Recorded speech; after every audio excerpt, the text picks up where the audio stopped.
Imagine this: the worst day of your life. A devastating loss. A crushing grief that steals your breath and leaves you adrift in a sea of sorrow. You go through the motions, the funeral, the condolences, the final goodbyes, believing you're burying the person you loved, the one who was your world. But what if, in that moment of profound pain, a tiny, almost imperceptible seed of doubt is planted? A nagging feeling that something isn't quite right.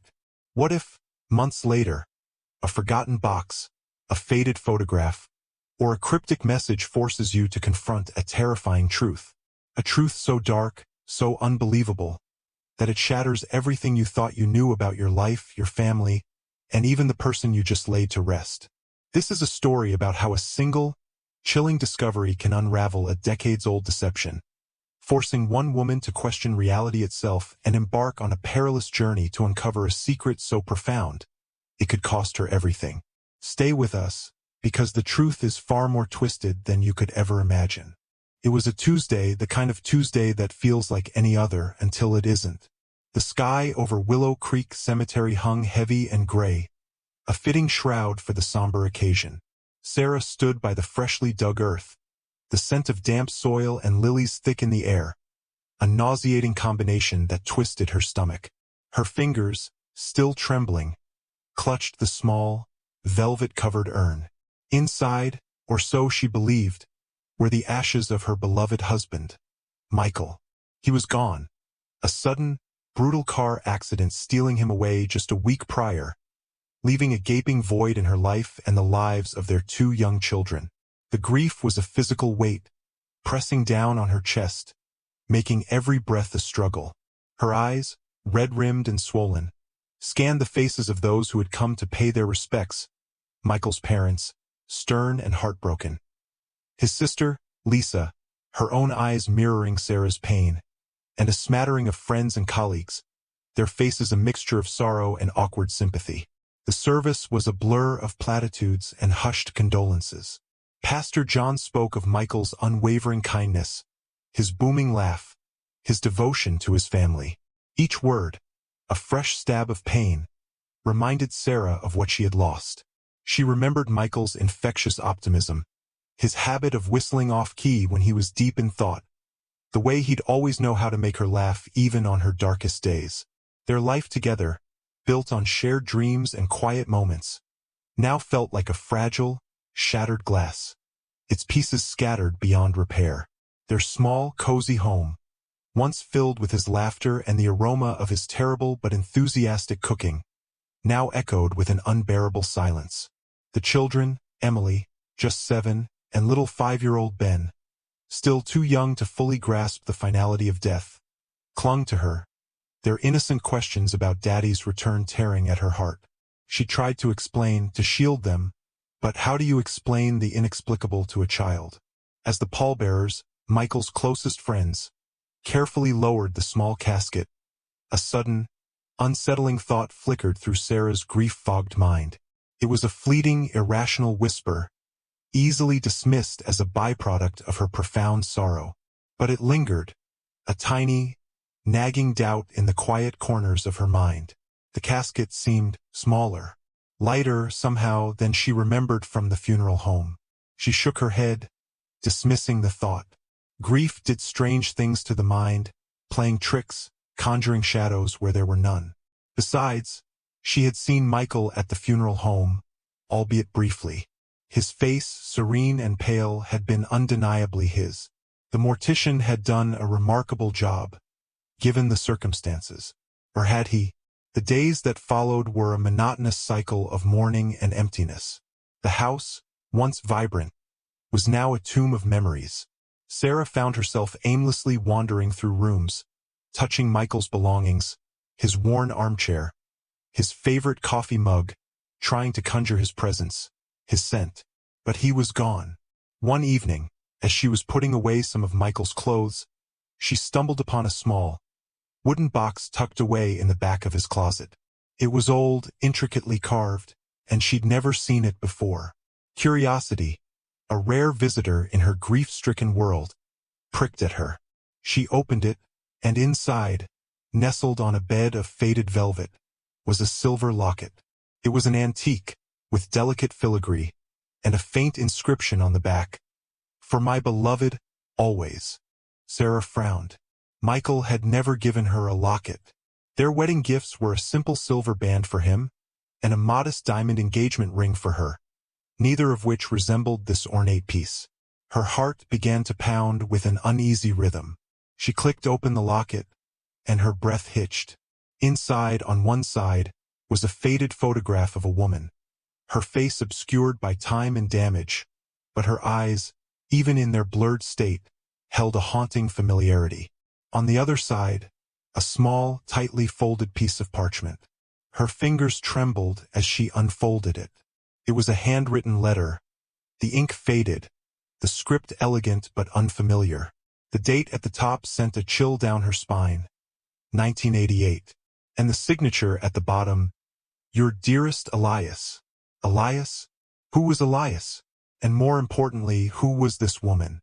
And why was this locket, this secret, hidden in Michael's closet? A cold dread began to creep through her veins, a feeling far more unsettling than grief. It was the feeling that something was terribly, fundamentally wrong. She reread the letter, her mind racing, trying to make sense of the disjointed phrases. Our love, a secret whispered under the moon. The child, our hope, I will return for you both. The words were a puzzle, a series of dark hints that pointed to a past Michael had never spoken of, a past that seemed to have no place in the life they had built together. The Michael she knew, the man she had loved and married, was an open book. He was transparent, honest, utterly devoted to her and their children. This hidden locket, this secret letter, painted a different picture, a shadowy figure she didn't recognize. The grief that had consumed her began to twist into something else, a gnawing suspicion, a desperate need for answers. Who was this Elias? Was this Michael's real name? Was he living a double life? The questions piled up, each one more unsettling than the last. She felt a surge of nausea, a sudden urge to vomit. The ground beneath her feet, which had felt so solid just moments before, now seemed to crumble. She spent the rest of the night poring over old photographs, wedding albums, anything that might offer a clue. But there was nothing, no hint of this other life, this other woman. Michael's past had always been presented as a simple, straightforward narrative. Born and raised in a small town in Ohio, moved to the city for college, met Sarah, fell in love, built a family. A perfectly ordinary, unremarkable life. But this locket, this letter, shattered that carefully constructed reality. It hinted at a labyrinth of secrets, a hidden chapter in his life that she was only just beginning to uncover. The man she thought she knew, the man she had just buried, was becoming a stranger, a ghost shrouded in enigma. The idea that she had been living a lie, that her entire marriage was built on a foundation of deception, was a torment almost unbearable. The morning light, when it finally arrived, offered no solace. Instead, it cast a harsh, unforgiving glare on her new reality. The simple act of brewing coffee felt monumental, each movement heavy with the weight of her burgeoning suspicions. Emily and Ben, oblivious in their childish innocence, chattered about school, about their friends, about everything that felt so utterly trivial in the face of Sarah's deepening dread. She plastered on a smile, a hollow imitation of her former self, and listened, her mind elsewhere, replaying the words of the letter, examining the faded photograph. The woman's eyes. They were so familiar. Where had she seen them before? The thought was a persistent itch just out of reach. Driven by an inexplicable impulse, she decided to visit Michael's parents. They were grieving too, of course, but perhaps they held a piece of the puzzle, a missing link in this unsettling narrative. She found them in their quiet, orderly home, the air still thick with the scent of funeral flowers. Mrs. Henderson, Michael's mother, offered her a cup of tea, her hands trembling slightly as she poured. Sarah tried to be subtle, to weave her questions into a general conversation about Michael's childhood. "Mom, do you remember Michael ever mentioning anyone named Elias?" she asked, trying to keep her voice light. Mrs. Henderson paused, her eyes clouding over. Elias? No, dear. Never heard of anyone by that name. Mr. Henderson, usually reserved, chimed in. Why do you ask, Sarah? Sarah mumbled something about a character in a book Michael had been reading, a flimsy excuse that sounded unconvincing even to her own ears. They seemed satisfied, or perhaps too consumed by their own grief to notice her subtle probing. But their denial only deepened her unease. It wasn't just a stranger's locket. It was a secret so profound, so deeply buried, that even his parents seemed unaware. The thought was chilling. The man she buried, the man they grieved, was he truly Michael? Or was he someone else entirely? A phantom with a stolen identity, his past a carefully constructed facade? The cemetery, once a place of quiet contemplation, now felt like a stage for a macabre play. The thought that she might have buried the wrong man, a stranger, a man who had stolen Michael's life, sent shivers down her spine. The more she thought about it, the more plausible it seemed. The oddly small casket, the strange locket, the unknown woman, the mysterious Elias, it all coalesced into a terrifying mosaic of deception. The grief was still there, a constant companion, but now it was intertwined with a bitter rage, a sense of profound betrayal. She had loved Michael, cherished him, built her life around him, and now the very foundation of that life was crumbling, revealing a dark, hidden truth. She knew, with a certainty that chilled her to the bone, that she had to uncover the truth, no matter how painful, no matter how terrifying. The man buried in that grave, beneath the gray skies of Willow Creek, might not be Michael at all. And that chilling realization, that deeply unsettling possibility, was the catalyst for a desperate, dangerous quest for answers. The silence in the house, once a comfort, had morphed into a suffocating presence, amplifying the frantic beat of Sarah's own heart.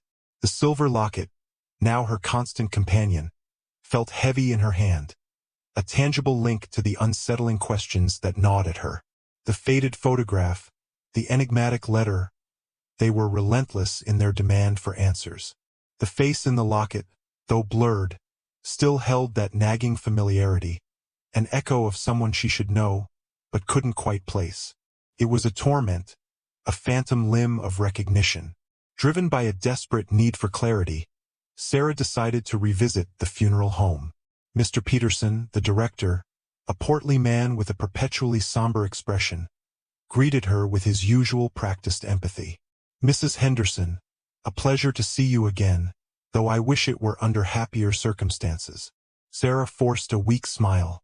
Mr. Peterson, I have some questions about Michael's arrangements. She tried to keep her voice steady, to betray none of the turmoil raging within her. She inquired about the identification process, the condition of the body, anything that might shed light on her growing doubts. Mr. Peterson, ever professional, explained the procedures, the identification by the emergency services, the confirmation by Michael's sister, Lisa, at the hospital. Lisa. Sarah remembered Lisa's tear-streaked face, her shock, her quiet acceptance. But was it possible that even Lisa, in her grief, could have made a mistake? As Mr. Peterson spoke, a detail he mentioned snagged at Sarah's mind like a burr. The personal effects, Mrs. Henderson, we ensured they were all returned to you with the utmost care. His watch, his wedding band, the little chain he always wore. He trailed off, his gaze drifting to Sarah's left hand. Sarah's heart leaped. The chain? She asked, her voice barely a whisper. Michael never wore a chain. He had a simple, understated style, favoring classic shirts and a plain leather watch. A chain was entirely out of character. Mr. Peterson, oblivious to the alarm bells ringing in Sarah's head, nodded. Yes, a delicate silver chain with a small, unadorned pendant. We included it in the box with his other personal items. Sarah's mind raced. She had unpacked that box herself. There had been no chain. Only Michael's wallet, his keys, his simple silver wedding band, and his favorite, slightly chipped coffee mug that he always carried to work. This was a new, unsettling piece of the puzzle, one that didn't fit. She thanked Mr. Peterson, her mind a whirlwind of confusion and fear, and quickly left the funeral home, the air outside feeling thin and cold. The chain. The missing chain. It was a small detail, seemingly insignificant, yet it screamed of something deeply wrong. If Michael never wore a chain, whose chain was it? And why was it supposedly returned with his belongings, only to be missing from the box? The implications were staggering. Could it be that the body she identified, the one her sister-in-law confirmed, was not Michael's? A cold sweat broke out on her forehead. The thought was absurd, monstrous, yet it resonated with the creeping unease that had been building since she found the locket. Her first instinct was to call Lisa, to ask her about the chain, to question her about the identification. But a strange, new caution held her back. If Michael's parents knew nothing, if the funeral home believed everything was in order, then revealing her suspicions prematurely could be disastrous. She needed more concrete evidence, something undeniable, before she rocked their already fragile world with such a devastating possibility. Besides, what if Lisa had made a mistake? What if her grief had clouded her judgment? Sarah needed to investigate, to find answers on her own. Her search began online. She typed "missing persons" and "unidentified bodies" into the search bar, her fingers hovering over the keyboard as if it might electrocute her. The sheer volume of cases was overwhelming, a stark reminder of how easily a life could vanish, how easily identities could be mistaken.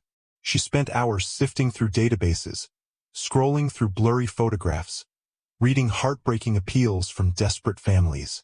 It was a dark, desolate rabbit hole, and she felt herself sinking deeper into its murky depths. The images of unknown faces, the descriptions of personal effects, none of them matched. But then an article caught her eye.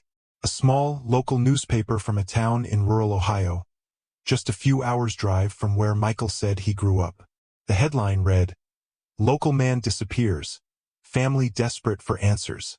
The article was old, dated 1988, the same year as the letter in the locket. And the name of the missing man, Elias Thorne. Sarah's blood ran cold. Elias Thorne. The name from the letter. She clicked on the article, her heart hammering against her ribs.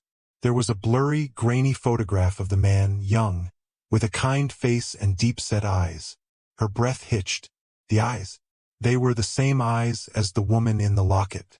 And the face, though younger and less defined in the old photograph, bore a striking resemblance to Michael's. A wave of nausea washed over her, threatening to pull her under. This wasn't just a coincidence. This was a connection, a terrifying, undeniable link.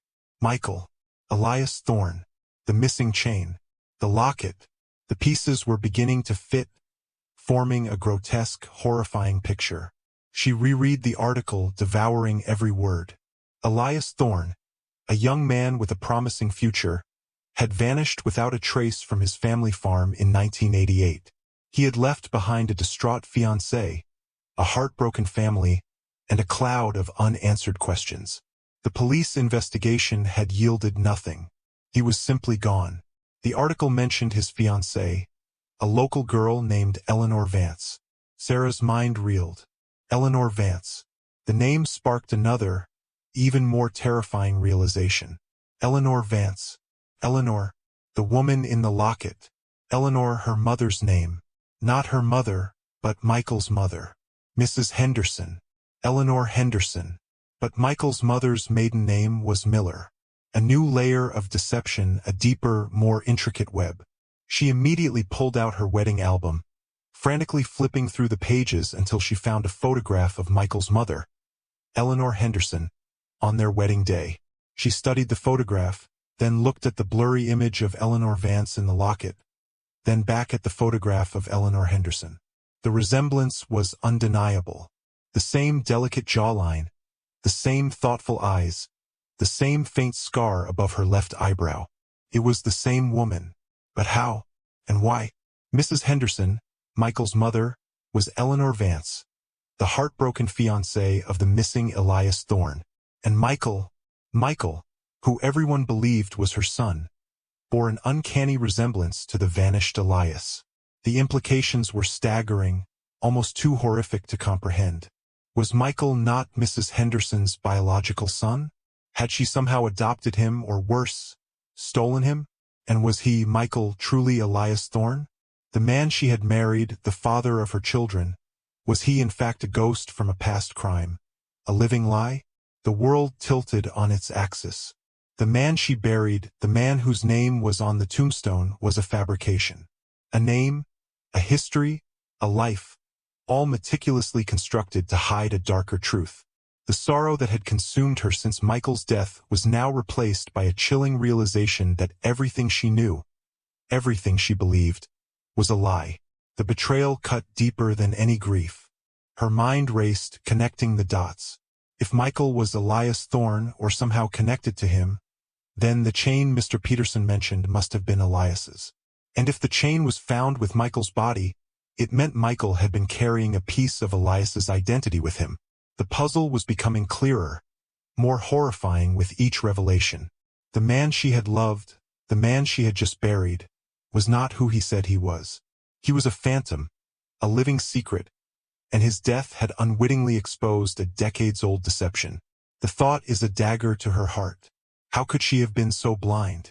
How could she have lived with this stranger, this man of secrets, for so long without suspecting anything? She felt a sudden, desperate urge to dig up the grave, to see for herself, to confront the horror of what she had done. But that was madness. She needed proof, undeniable proof. She had to find the truth, not just for herself, but for her children.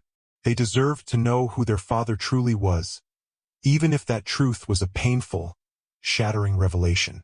The initial grief for Michael was now overshadowed by a burning desire for justice, for understanding, for the truth, no matter how ugly.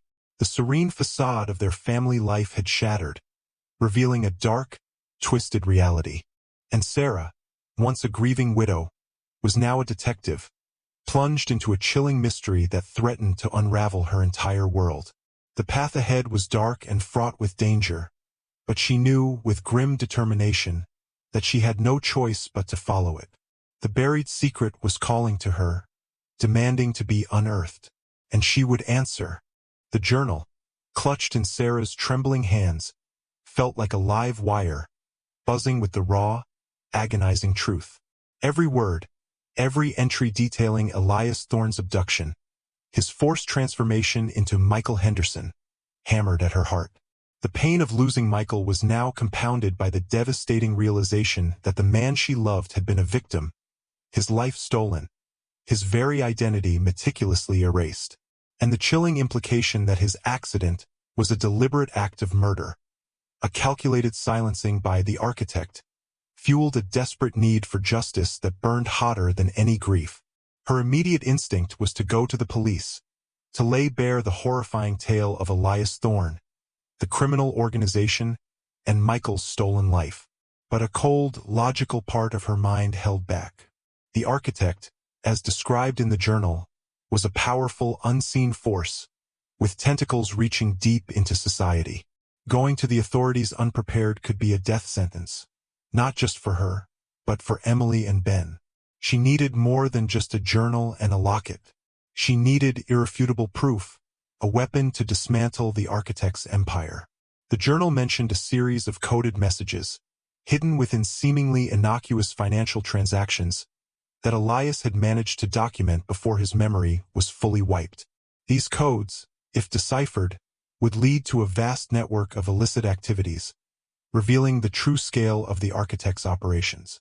It was a desperate gamble, a last-ditch effort by Elias to leave a breadcrumb trail for anyone who might stumble upon his hidden truth. Sarah, with a growing sense of grim determination, knew what she had to do.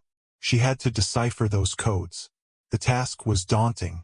The journal contained pages of what looked like random numbers and letters, intertwined with Michael's, or Elias's, fragmented thoughts.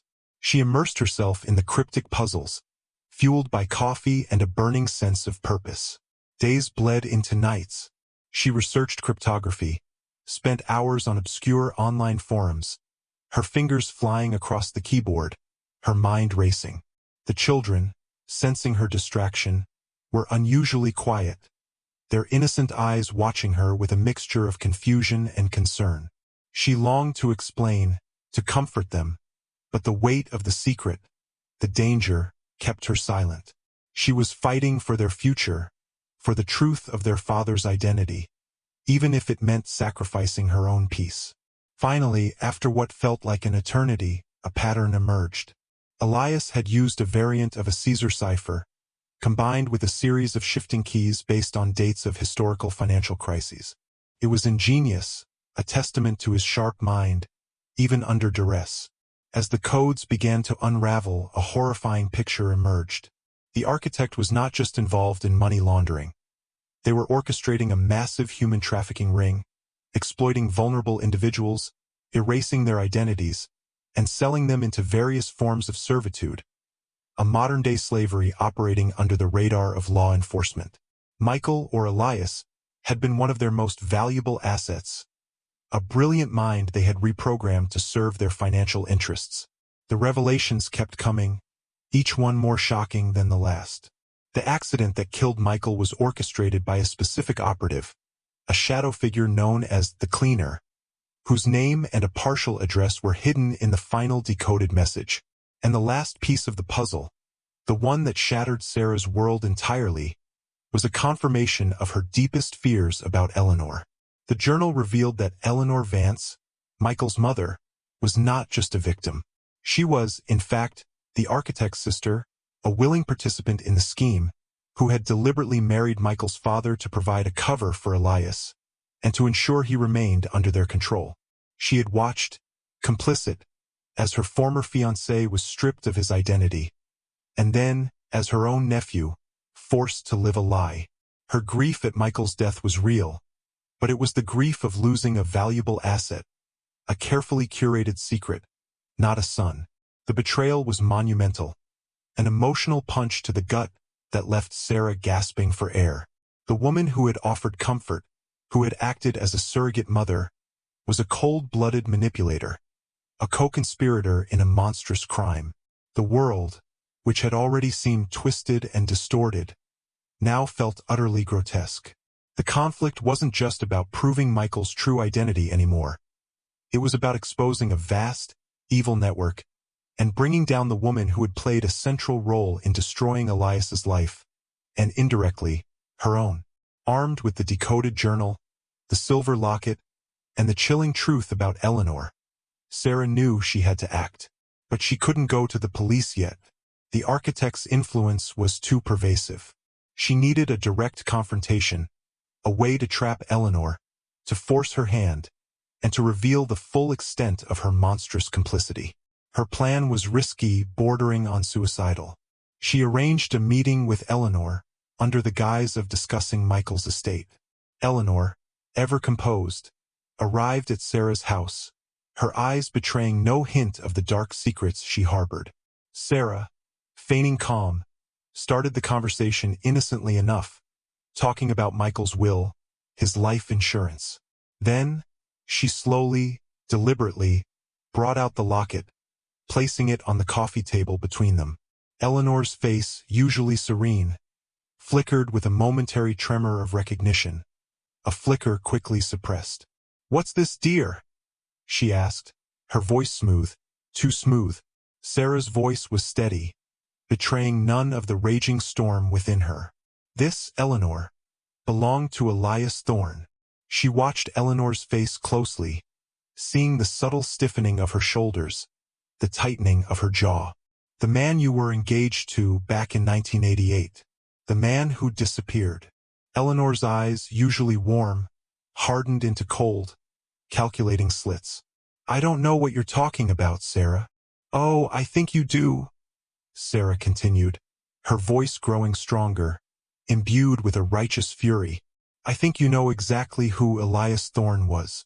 And I think you know exactly who Michael Henderson was." She then produced the journal, opening it to a page detailing Elias's capture and brainwashing. Eleanor's composure finally cracked, her face contorted with a mixture of fear and rage. "Where did you get that?" she hissed, her voice low and dangerous. "From Michael's secret hiding place," Sarah replied, her eyes locked on Eleanor's. The place where he kept the truth about his life, about your complicity, about the architect, and about how he was murdered to keep this secret buried. Eleanor lunged for the journal, her mask completely gone, revealing the true monster beneath. But Sarah was faster. She had already activated a hidden recording device, a desperate measure, a last resort. "Don't even think about it, Eleanor," Sarah said, her voice a steel whip. "I have copies of this and the decoded messages, sent to multiple trusted individuals. If anything happens to me, the entire truth will be exposed. Every single detail of the architect's operations, your family's involvement, and Michael's murder." Eleanor froze, her eyes wide with a terrifying realization. She was trapped. The confrontation was brutal, a verbal battle where secrets were laid bare, and the depths of human depravity were exposed. Eleanor, cornered, confessed, not out of remorse, but out of a desperate attempt to salvage her own skin. She confirmed everything the journal had revealed, her voice devoid of emotion as she recounted how Elias was taken, how he was reprogrammed, how she was forced to play her part in his new life. She even revealed more details about the architect, their vast global network, and their ultimate goal: to control every aspect of human lives through coercion, manipulation, and the systematic erasure of identity. The truth was far more horrifying than Sarah could have ever imagined. The climax was not a physical struggle, but a psychological one, a battle for truth against a tide of calculated lies. Sarah had forced Eleanor to confront her monstrous complicity, to admit the unspeakable. But the victory felt hollow. The man she loved was still gone, his life a tragic lie, and the world felt infinitely darker, tainted by the pervasive evil she had uncovered. The revelation of Eleanor's true nature was the ultimate betrayal, a wound that might never heal. The fight for justice, however, was far from over. This was just the beginning. The confession, extracted from Eleanor in that tense, suffocating confrontation, hung in the air like a poisonous fog. Her cold, detached recounting of Elias's abduction, his forced reprogramming, and her own chilling complicity had stripped away the last vestiges of Sarah's naive belief in human goodness. The woman she had mourned with, shared tears with, was a monster, a willing cog in a machine of unimaginable evil. The recorded confession, now safely secured, was a powerful weapon, but Sarah knew it was just the first step. The architect, the shadowy mastermind behind this horrific enterprise, remained at large, their tendrils of corruption reaching far and wide. The immediate aftermath was a blur of frantic action and numbing shock. Sarah sent the encrypted recording and the decoded journal entries to a trusted, anonymously created email address, ensuring that if anything happened to her, the truth would still find its way out. She reached out to a close friend, a former investigative journalist, subtly hinting at a complex story that needed to be heard, without revealing the full, dangerous scope of it.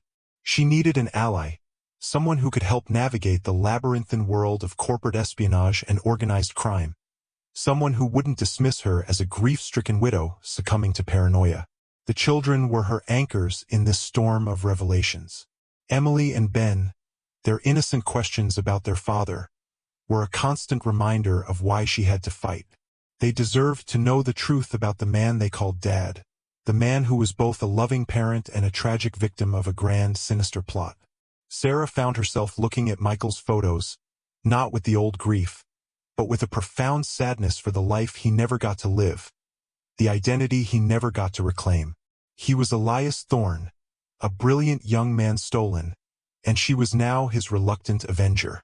The resolution of the immediate conflict with Eleanor was swift, though not without its own bitter taste.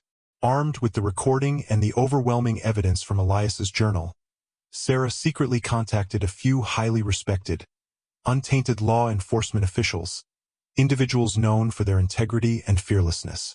She presented her case, meticulously laying out the timeline, the evidence, the chilling details of the architect's operations, and Eleanor's role. The initial skepticism quickly gave way to horrified belief as they reviewed the meticulously compiled proof. Eleanor was arrested quietly, her carefully constructed facade crumbling as she was led away. The news sent ripples through their small community, whispers of scandal and unspeakable secrets. For Sarah, it was a hollow victory. Justice was being served, but it couldn't bring Michael back, nor could it erase the years of deception. The architect, however, remained elusive, a ghost in the machine, their vast network still operating in the shadows. The arrest of Eleanor was a blow, a signal, but not the final victory. The aftermath of the exposure was complex. The story of Elias Thorne, a young man stolen from his life and forced into a new identity, began to leak to the press, albeit in fragmented, carefully controlled pieces. The investigative journalist friend, now fully aware of the danger, worked tirelessly, piecing together the narrative, connecting the dots between seemingly unrelated disappearances and corporate irregularities. The global ramifications of the architect's human trafficking ring slowly began to surface, sending shockwaves through the dark corners of the world. Sarah found a strange kind of solace in this new purpose. Her grief was still present, a quiet companion, but it was now intertwined with a fierce determination. She channeled her energy into supporting the ongoing investigation, providing insights from Elias's journal, helping identify other victims of the architect's twisted scheme. She became an unlikely advocate for those whose identities had been stolen, whose lives had been erased. It was a painful, often emotionally draining path, but it was also a path of healing, of transforming her personal tragedy into a fight for a greater good. The children, in time, began to understand. Sarah carefully explained to them, in an age-appropriate way, the truth about their father, not in terms of his stolen identity, but in terms of his courage, his strength, his unwitting sacrifice. She spoke of how he had loved them deeply, how he had fought to remember who he was, and how his memory would live on, not just as Michael, but as Elias, a hero who had tried to expose a great evil. It was a difficult conversation, filled with tears and innocent questions, but it was necessary. They deserved the truth, and Sarah would ensure they had it. The ending was not a neat, Hollywood-esque conclusion. The architect was eventually exposed, their network dismantled through a series of international raids and arrests, a result of Sarah's bravery and the relentless efforts of dedicated law enforcement and journalists. But the architect themselves, the true mastermind, remained a phantom, their identity never fully revealed, their ultimate fate unknown. It was a chilling reminder that evil, in its most insidious forms, can be deeply entrenched and incredibly difficult to eradicate entirely. Sarah's life, irrevocably altered by the buried secret, found a new rhythm. She rebuilt her world, piece by painful piece, honoring the memory of Elias Thorne, the man who was Michael, and fighting for a future where such atrocities could not thrive. The grave in Willow Creek Cemetery still bore the name Michael Henderson, a testament to a life lived under a false identity. But for Sarah, it was a reminder of Elias, the brave young man whose stolen life had brought a vast, hidden darkness to light. The story left a lingering echo, a profound sense of the fragility of identity, the terrifying power of deception, and the enduring strength of a mother's love, driven by truth and justice. It was a testament to the fact that sometimes the deepest secrets lie buried not in the ground, but within the lives we think we know. And sometimes, unearthing those secrets is the only way to truly set the spirits free. The story of Sarah, Michael, and the phantom life of Elias Thorne is a chilling testament to the insidious power of deception and the profound resilience of the human spirit. It reminds us that sometimes, the most terrifying truths are not found in dusty old books or forgotten crypts, but hidden in plain sight, woven into the very fabric of the lives we lead. What Sarah uncovered wasn't just a family secret. It was a sprawling, international conspiracy that touched the darkest corners of human exploitation. Her journey, born from grief and fueled by a burning need for answers, ultimately brought a measure of justice, though the scars of such a betrayal will undoubtedly linger. It forces us to ponder, how well do we truly know the people closest to us? Are there secrets lurking beneath the surface of seemingly ordinary lives? This is a stark reminder that some mysteries refuse to stay buried, and the truth, no matter how painful, always finds a way to the light.